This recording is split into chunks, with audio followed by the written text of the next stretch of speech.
Então, olá Joana, boa tarde. Olá Sónia. Muito obrigada por teres aceito o convite e a te pedir para te apresentares, pode ser?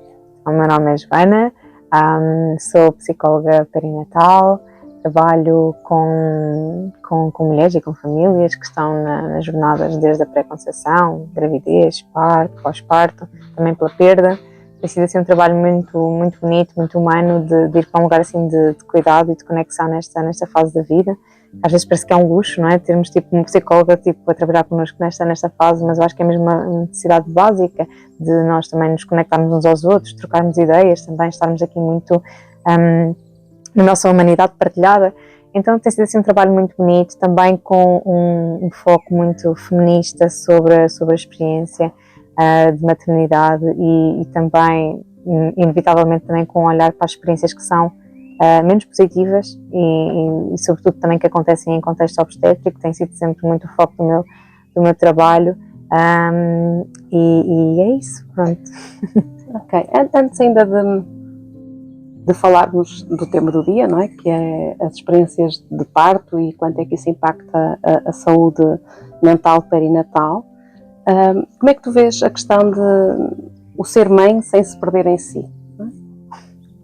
Mesmo quando tudo, ou seja, mesmo quando é o parto perfeito, mesmo quando se tem a experiência que se desejou, que ela corresponde às expectativas, que se está numa família que é equilibrada, no entanto continuamos a perceber que a maternidade e a parentalidade são áreas muito difíceis numa família, até haver uma adaptação positiva. Portanto, antes de pensarmos naquilo que pode ser o impacto de uma experiência menos positiva, em geral, não é? Sim, no geral, é normalmente desafiante para todas as mulheres e para todas as famílias. Claro, porque quando nós nos tornamos mães e quando nos tornamos pais, estamos a passar por uma transformação gigantesca, muda tudo quase, não é? A nossa identidade também vai-se mudando, não é? Vamos descobrir novos factos, novos aspectos sobre nós que antes se calhar até estavam lá, mas nunca tiveram muita luz. Outras vezes vamos nos sentir também muito perdidos e desconectados da nossa vida anterior e a nossa vida atual vai parecer assim muito estranha e parece que temos de recomeçar do zero e isso às vezes cria assim uma certa ansiedade, uma certa crise, não é? Mas efetivamente quando nós nos tornamos mães e pais, nós não somos só cuidadores de um bebê, não é? Há muita coisa que se vai transformando, as nossas dinâmicas familiares, o nosso cansaço, a nossa relação com o nosso corpo, a nossa relação com o nosso bem-estar, com o nosso amor próprio, na nossa própria relação conjugal, a nossa relação com o trabalho. Portanto, tudo isto vai mudar em função de algo muito transformador, que é a chegada de um bebê e traz todo este volume e esta carga atrás. Acho que muitas vezes perdemos-nos nesta confusão entre ser mãe e ser mulher. Parece que as duas coisas são sinónimas e não são, não é? Eu acho que o ser mulher, o ser pessoa, não se esgota no ser mãe. E muitas vezes é essa a confusão que gera também muita ansiedade. Muito conflito interno. Sim, muito conflito interno, porque de repente ter um recém-nascido implica nós dedicarmos quase todo o nosso tempo a cuidar de um bebê e gerirmos as nossas necessidades básicas e sobra tempo para o resto. E muitas vezes vem este choque, não é? De então quem é que eu sou? E então eu acho que à medida também que as crianças vão crescendo, à medida que nós também vamos encontrando a nossa forma de funcionar neste novo registro, nós também vamos encontrando espaço para descobrirmos quem é que nós somos além de sermos mães. Para algumas isto vai acontecer mais cedo, outras vai acontecer mais tarde, mas eventualmente vai havendo esse crescendo num sentido de nós nos tornarmos pessoas inteiras e não só mães, não é? Eu acho que vai ser super importante fazermos esta transição ao longo do tempo. Uma integração entre o ser mulher ou ser pessoa e um papel que é o ser mãe e aquilo que também a sociedade espera de nós. Que é muito difícil, na verdade. Sim. É muito difícil porque eu acho que a sociedade também traz muito esta ideia de que uma mulher tem valor se for mãe. E nós depois acabamos por nos construir muito em torno desta deste ideal de querermos ser boas mães, mas estarmos mais preocupadas com isso do que sermos pessoas inteiras. E então aqui uma coisa alimenta a outra e fica tudo muito confuso. Sim, nas redes sociais vemos muito esse construto do ser boa mãe, não é? E essa definição do ser boa mãe, do meu ponto de vista, não existe. O que é que achas sobre isso? Acho que é tão único quanto a própria pessoa, não é? E acho, sabes, é muito curioso, porque eu acho que as redes sociais tentam também de alguma forma padronizar isto, não é? Então parece que tens uma checklist para a qual tens de corresponder, tens de usar estes produtos, tens de fazer estas coisas, e de repente quando tu não consegues preencher a lista de requisitos, então entras aqui nesta tensão de então o que é que eu estou a fazer, não estou a conseguir dar a melhor experiência, etc. E às vezes temos de dar muitos passos atrás e irmos mesmo perguntar à pessoa individualmente, no silêncio, na calma, o que é que significava ser mãe para ela, o que é que ela imaginava que seria, porque é que ela quis ser mãe, que modelos é que ela tem, que modelos é que ela teve na família, mas não só. Onde é que ela construiu esta ideia de ser boa mãe? O que é que a inspira a ser boa mãe? E muitas vezes temos de fazer este trabalho que só é possível, eu digo mesmo no silêncio, sabes, na calma, longe do ruído daquilo do que tem de ser e procurarmos as nossas respostas muito internas, muito nossas. Então eu acho que é assim um exercício de descoberta pessoal muito grande também. Isto está muito, se calhar, à procura de, não sei se concordas, de corresponder à expectativa do outro, mas não se ouvir interiormente. Também. E sabes que eu sinto que às vezes é um trabalho. Sinto que às vezes é mais fácil nós seguirmos certas diretrizes do que procurarmos nós as respostas. Gera menos ansiedade. Parece paradoxal, não é? Repara, se esta é a fórmula para ser boa mãe, então eu só tenho de a cumprir, versus ter de procurar as minhas respostas, não é? Parece que está ali fácil a resposta, não é?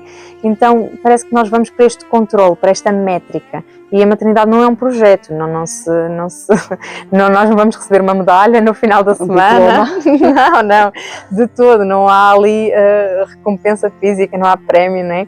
Então acho que quando nós temos esta ideia padronizada do que é ser boa mãe, por um lado gera ansiedade, mas por outro lado também há calma. E então é interessante navegar estas nuances, esta ambivalência, porque eu acho que o caminho é sempre interno, não é? Pelo menos o caminho da serenidade e de nós estarmos em paz com a vida e com a nossa maternidade e nos sentirmos muito realizadas nesse papel. Eu acho que passa muito por este convite a irmos para dentro. E eu sei que és mãe de 3 filhos, eu sou mãe de 4. E muitas vezes há esta ideia construída, não é? Que fica mais fácil a cada filho, ou que e que, portanto, uma mulher que tem mais filhos, se calhar já não precisa de tanta ajuda ou tantos recursos. E aplicamos a definição se calhar, de difícil ou desafio para a mãe de primeira viagem. É muito utilizada esta expressão. É mãe da primeira viagem, então é tudo difícil, não é? Portanto, isso desculpa muita coisa, que pode levar a maior procura de ajuda na área da saúde mental perinatal numa mãe de primeira viagem, ou o oposto, não procurar ajuda porque já está rotulado que é mãe de primeira viagem e, portanto, é difícil. E também nas outras, se calhar, precisam de reconhecer a necessidade de ajuda e também não o procuram, porque a sociedade espera que já sejam capazes de gerir. Isso é super interessante o que estás a dizer, não é? Dessa ambivalência. Eu acho que se calhar sim, as pessoas numa primeira gravidez querem se munir também de todos os apoios, né? E se calhar procuram também todos os serviços. Se calhar existe também uma dúvida, não é? Interna de será que eu vou conseguir? Se calhar tenho de estar aqui muito rodeada de muitas pessoas para conseguir viver esta fase de forma serena. Então há isso. Por outro lado, às vezes também há uma ingenuidade muito grande em relação àquilo que vai ser a maternidade e depois a pessoa parece que se sente um bocadinho engolida pelo desafio diário, então também é assim uma experiência que é diferente, né? À medida que vais tendo filhos, vai se tornando mais fácil. Não sei, acho que não, né? Acho que vai sendo mais óbvio quem tu és como mãe. E acho que tu vais desenvolvendo esta confiança na tua própria competência como mãe. Se calhar o foco já não está em saber mudar fraldas ou saber como amamentar, se calhar o foco vai estar muito mais num lugar de gestão emocional e de harmonia. Então, se calhar há outros desafios que vão surgindo com o aumento de filhos. Portanto, eu diria que se calhar parece que as mães que têm mais filhos fazem com mais facilidade. Eu acho que elas se calhar desenvolvem outro tipo de confiança na sua competência para resolver certos desafios, mas precisam de colo à mesma e se calhar sentem outro tipo de solidão, que se calhar encaixa também nessa invisibilidade que as mães de primeira viagem também sentem, mas eu acho que depois também há esse lado romantizado da mãe guerreira, que tem muitos filhos. Então, se ela tem muitos filhos, ela consegue, ela faz tudo, não é? E há aqui por um lado uma admiração e por outro lado um abandono, não é? Então também é um lugar muito, muito interessante também de trabalharmos em terapia quando as pessoas nos falam sobre ter mais filhos, também desconstruirmos estas ideias, termos um lugar onde podemos conversar sobre aquilo que a pessoa vê que vai ser difícil, desafiante e se vai ser solitário ou não. Relativamente, agora pegando no início da conversa, do que disseste, relativamente àquilo que pode ser a experiência ao longo da gravidez e em especial do parto, que é um momento curto na vida de uma mulher, de uma família, mas que pode ser muito impactante.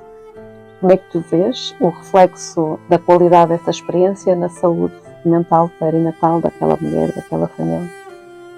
Olha, eu acho que o parto é assim um momento que pode ser curto no tempo, mas é muito poderoso. E eu acho que a qualidade da experiência depois vai se refletir numa variedade de aspectos muito importantes, desde logo a confiança nas suas próprias capacidades de ser mãe, de um lado, na confiança também de conseguir superar ou não certos desafios, na percepção sobre a vulnerabilidade em que a mulher está, se está em perigo, se está sob ameaça ou não. Isto vai ter impacto, o parto também nisto, vai ter também impacto na qualidade do vínculo ao bebê, nós sabemos isto. Experiências positivas, nós temos mães que mais facilmente se vinculam aos seus bebés, têm relações positivas com os seus bebés, veem-nos e interpretam todos os sinais deles de uma forma mais harmoniosa. Quando as experiências são negativas, muitas vezes nós também temos mães a sentirem que não são capazes de cuidar dos seus bebés, que se calhar a maternidade foi um erro, que se calhar aquele filho merecia um melhor início de vida, uma melhor mãe até. Então isto é pesado de incorporar, para além de que muitas vezes quando as experiências são negativas podem-nos prender, sobretudo quando nós falamos de parto traumático, não é? O que o trauma faz é nos manter numa situação de risco quando ela já não existe. Ou seja, o parto já terminou, o risco já não está lá, a ameaça já não está lá, mas a pessoa se sente sempre em perigo. Então é capaz de ter uma hipervigilância muito grande, estar sempre a verificar se o bebê está bem, estar sempre a verificar se ela própria está bem. Podemos ter aqui pessoas que não conseguem dormir e não ter nada a ver com a privação de sono normal do pós-parto.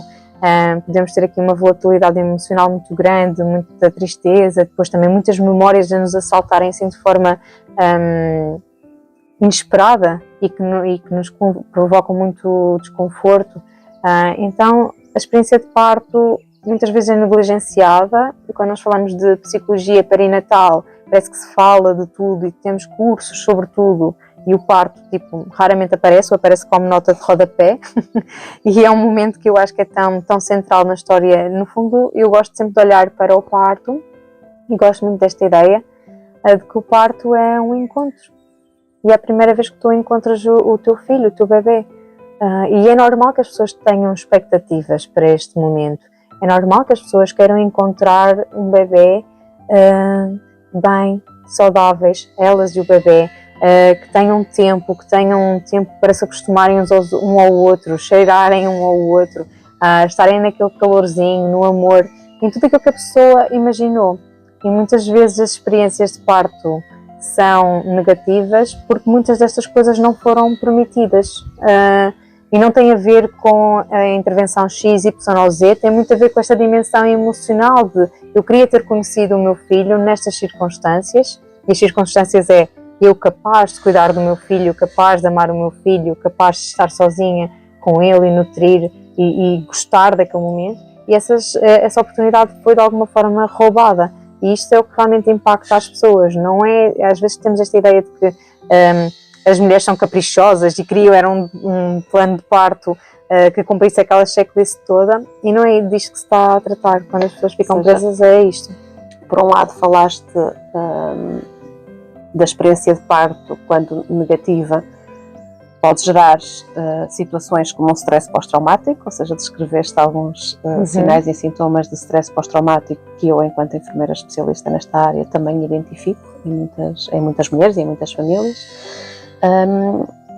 E acabaste por associar, também do meu ponto de vista, de uma forma muito positiva, que mais importante que o tipo de parto vá, porque muitas vezes depois há esta ideia pré-concebida que efetivamente o parto também só é bom se for 100% natural, ou também só é bom se for vaginal, e não é isso que a mulher procura na maioria das vezes. Ela pode desejar isso, no final ela quer ser bem acolhida, bem tratada e quer poder viver esse momento de recepção do seu bebê num ambiente mais humano.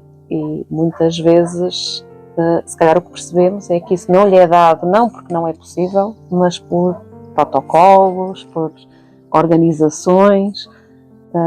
Talvez falemos aqui de uma possível violência institucional. Também, muitas vezes. Porque não há nenhuma razão efetiva para que aquilo não possa acontecer, se não há uma dimensão clínica associada. E talvez isso seja o que a mulher tem mais dificuldade em compreender, o porquê.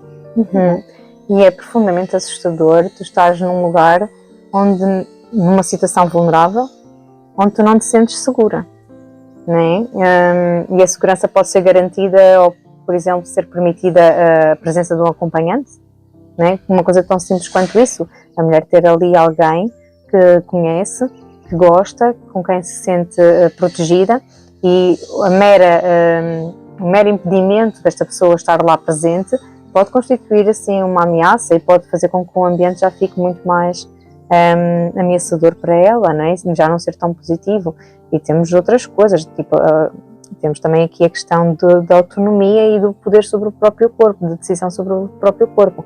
Aliás, é exatamente nos momentos em que a pessoa sente que não tem controle sobre o seu corpo, que os outros estão a decidir por ela, estão a fazer por ela, que causa aqui uma sensação muito de até desconexão. A pessoa às vezes desconecta, tipo, né, num lugar assim mais dissociativo até. Muitas vezes nós ouvimos os relatos, parecia que eu estava a ver um filme, parecia que estava a acontecer alguma coisa e que eu era assim uma mera atriz, estava a ver as coisas de fora. E acho que vem muito desse contacto com esta experiência de falta de controle, que é muito desconcertante. Como se fosse uma proteção emocional, claro, mas que vai ter o seu impacto claro. no futuro e na qualidade do pós-parto daquela mãe, daquela família e daquele bebê, que é o futuro da sociedade. Claro. Ou seja, estamos a falar de seres humanos que deviam iniciar a sua vida de uma forma mais positiva, mas que acabam por iniciar a sua vida de uma forma também menos positiva, não sendo, na maior parte das vezes, justificado. Um parto positivo é uma questão de saúde pública, não é? Se nós conseguimos proporcionar boas experiências de nascimento aos bebês e se nós conseguimos proporcionar boas experiências de parto às famílias, então as famílias sentem-se mais empoderadas para poder cuidar bem daquele bebê. Isto naturalmente vai ter impacto no desenvolvimento do bebê e nós queremos pessoas saudáveis a todos os níveis, não é? Portanto, em última instância, um parto positivo é uma questão de saúde pública e nós temos de olhar também, sim, como um investimento na sociedade. Sim, hoje em dia é muito vulgar ouvirmos não há saúde sem saúde mental. E, portanto, quando olhamos para estas questões que o parto é muito mais do que um evento físico de um bebê sair de uma mãe, mas que é, acima de tudo, um evento emocional de reencontro entre mãe e bebê, ou entre mãe, o bebê e o pai, ou a pessoa significativa para aquela mãe, ou seja, é mais um evento familiar do que um evento médico. Concordo, sim. E também se leva-me também para o lugar do pai, no meio desta dinâmica toda. que muitas vezes nós também esquecemos que o pai também vai passar por esta transição, também vai aprender este papel, também não tem todas as respostas, e as mulheres têm muitas pressões e os homens têm pressões diferentes. Se calhar esta pressão de corresponder, de ser responsável pela família, de providenciar. Então nós vemos um homem moderno que está presente nos acompanhamentos da gravidez, está presente no parto, envolvido no pós-parto, na amamentação, e se calhar por detrás estes homens também têm uma crise de modelos, não é? Como é que se faz isto, não é? Quem são os outros homens que fazem isto desta forma amorosa, carinhosa, vinculativa, e também passam muitas vezes por todo um ajuste emocional, que vivem no silêncio e na solidão. Então também para o pai é uma experiência vulnerável, não é? A transição para a parentalidade.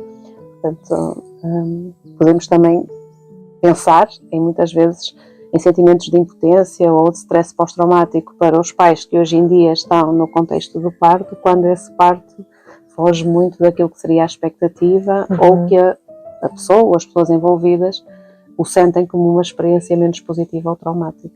Sim, sabes que eu acho que há aquela ideia caricata do pai que está no parto e desmaia. Sim. E isso não é real, quer dizer, é real, pode acontecer, mas é muito pouco provável, não é? Essa, e acho que é assim uma caricatura do homem no parto, quase a dizer que o lugar dele não é ali. E pode ser, não é? E sim, existem homens que ficam traumatizados pelo parto, mas não pelo conteúdo gráfico da situação. E muitas vezes tem a ver mesmo com esta sensação de impotência. Eu estive ali com a minha mulher, com o meu filho, aconteceu uma série de coisas sobre as quais eu não tive controle absolutamente nenhum. Em certo momento achei que podia perder a minha mulher ou podia perder o meu filho, e não há ninguém para amparar estes sentimentos e estes pensamentos. Então os homens ficam traumatizados com o parto, sim, não é pelo que veem, é muito mais pelo que sentem e não tiveram nenhum apoio para amparar estes pensamentos, estes sentimentos. É muito mais por este lugar de impotência e de falha também como homem, não conseguir proteger. E isso muitas vezes surge, nós também temos acompanhado cada vez mais homens. Sim, e vivemos numa sociedade que se calhar é mais difícil para o homem ainda pedir ajuda do que se calhar a mulher, não é? Portanto, normalmente negam mais as suas dificuldades emocionais. Quando cuidas de uma mulher, é usual o homem acompanhar esse processo ou ainda é difícil? Psicologicamente, o processo psicológico? Não, eles estão sempre no backstage, tipo, eles nunca estão ali muito envolvidos. Torna o processo terapêutico mais desafiante, se calhar, porque falta a outra metade. Sim, acho que às vezes os homens estão a fazer aqui este percurso, né, de procura de uma identidade, né, como pais, e eles estão a querer procurar um outro modelo que funcione para eles e que corresponda também às exigências das relações hoje em dia também, não é verdade? Mas depois também sentem este estigma todo de não parecerem vulneráveis, de se manterem ali bem para as mulheres. Então, muitas vezes nós temos os homens a surgirem em consulta muito por pressão da mulher. Com a mulher também aqui a ser também a gestora emocional da casa e a ter este papel de sinalizar, olha, eu acho que tu não estás bem, devias ir a uma consulta, e também assumem para elas este peso de gerir a saúde mental dos próprios maridos, que também é uma outra camada que nós não falamos, mas que adiciona à carga mental que as mulheres também têm, não é? Carga física, carga mental, carga social, não é? Portanto, o papel da mulher na sociedade ainda continua a ser um desafio, conjugar todas estas três dimensões, da mãe, da mulher e da profissional. Isso mesmo. Queres falar algo sobre ti nesta dimensão de mãe, mulher, profissional? É um desafio muito grande corresponder a